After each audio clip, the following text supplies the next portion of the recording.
Nous allons dans cette vidéo parler de ce qu'est une équation et de voir le vocabulaire mathématique lié. Alors en fait, les petits jeux mathématiques que vous voyez ici à l'écran sont des équations cachées. Alors pourquoi des équations cachées? Parce qu'en fait, en maths, on n'utilise pas les petits dessins, mais le principe est le même. La seule différence, c'est qu'en mathématiques, à la place d'avoir la pomme plus la pomme plus la pomme égale 30, à la place de la pomme, on va mettre une lettre. Le plus souvent, on mettra petit x, mais ça peut être une autre lettre. Il peut y avoir plusieurs lettres s'il y a plusieurs éléments qu'on ne connaît pas. Donc on va mettre ça en place à partir d'une petite égalité qui ressemble à celle-ci. Donc ici on a une situation donc effectivement où on a une égalité. Donc pour avoir une équation, il faut toujours qu'on ait une égalité.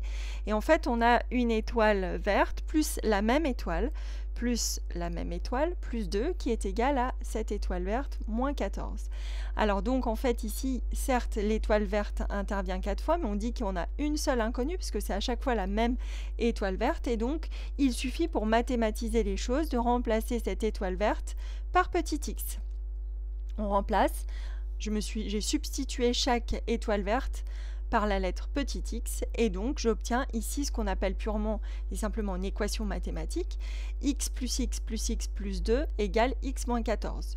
Alors on fait un petit lien avec le chapitre sur le calcul littéral. On a vu précédemment dans le calcul littéral que x plus x c'est en fait 3 fois x, donc à la place de cette écriture on peut écrire plus rapidement 3 fois x, on laisse le plus 2, donc qui est égal à x moins 14, on ne change pas la partie qui est à droite. Et puis on a vu aussi que quand on a une multiplication entre un nombre et une lettre, le signe fois peut être supprimé, donc encore plus simplement, eh bien on peut écrire à la place de 3 fois x, 3x, plus 2, je laisse mon plus 2, est égal à x moins 14. On obtient ainsi une équation plus simple. On dit que c'est une équation d'inconnu petit x, puisque c'est la lettre petit x qui intervient. On ne connaît pas la valeur de petit x. Ce qui est à gauche du égal, on appelle ça le membre de gauche. Ce qui est à droite, le membre de droite.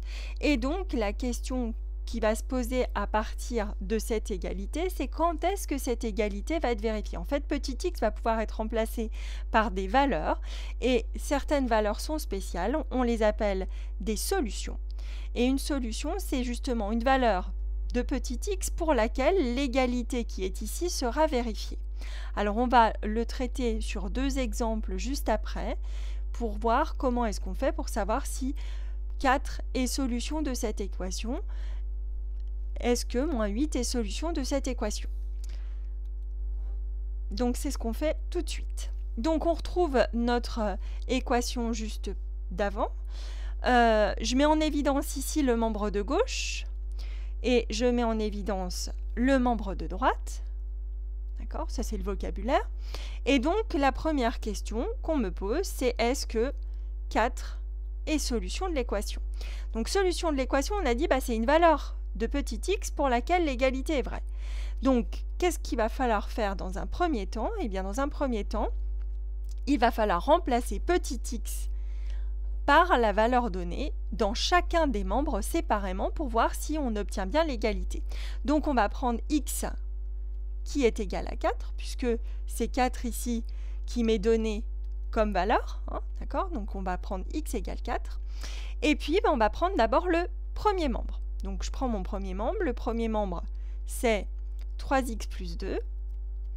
Et je remplace dans 3x plus 2, x par 4. Attention, je fais apparaître la multiplication sous-entendue parce que 3x, je ne remplace pas tout de suite 4, c'est pas 34, c'est 3 fois x, donc c'est 3 fois 4 plus 2. Donc en même temps que je remplace, je pense à faire apparaître les fois sous-entendues. Et donc ça fait 12 plus 2, ce qui donne 14. Donc je suis en train de dire que quand x vaut 4, j'ai trouvé que le membre de gauche donne 14. Et je fais la même chose avec le membre de droite. Donc je prends mon membre de droite qui est x moins 14 et je remplace petit x par 4. Donc ceci donne 4 moins 14 et 4 moins 14 ça fait moins 10. Donc j'ai trouvé que dans le membre de droite, En remplaçant x par 4, je trouve moins 10. Par conséquent, est-ce que l'égalité est vérifiée si on remplace x par 4? Non, puisque le membre de gauche donne 14 et que le membre de droite donne moins 10. On sait très bien que 14 n'est pas égal à moins 10, donc mon égalité ici n'est pas vérifiée. Par conséquent, 4 n'est pas solution.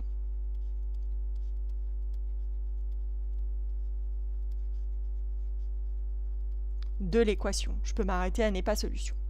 Alors, ce qu'on a fait avec 4, on va faire la même chose avec 8. Avec moins 8, pardon. On me pose la question, moins 8 est-il solution de l'équation?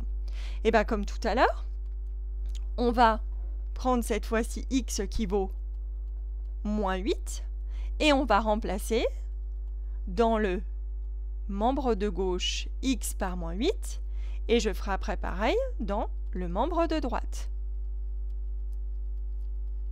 Donc c'est parti, je remplace dans le membre de gauche 3x plus 2, c'est 3 fois x, donc 3 fois moins 8, plus 2, ce qui donne moins 24 plus 2.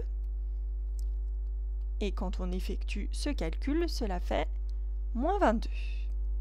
Donc, on a pour la valeur x égale moins 8, on a trouvé que le premier membre donne moins 22. On va faire pareil avec le second membre, qui est x moins 14, le membre de droite. On y va, on remplace donc x par moins 8 cette fois-ci, on va donc écrire moins 8 moins 14, et moins 8 moins 14, cela fait moins 22. Qu'est-ce qui se passe cette fois-ci? On retrouve le même résultat, à la fois dans le membre de gauche et le membre de droite. Ça veut donc dire que le membre de gauche donne le même résultat que le membre de droite lorsque x vaut moins 8. Et bien ça, c'est caractéristique d'une solution. On va donc dire que moins 8 est solution de l'équation.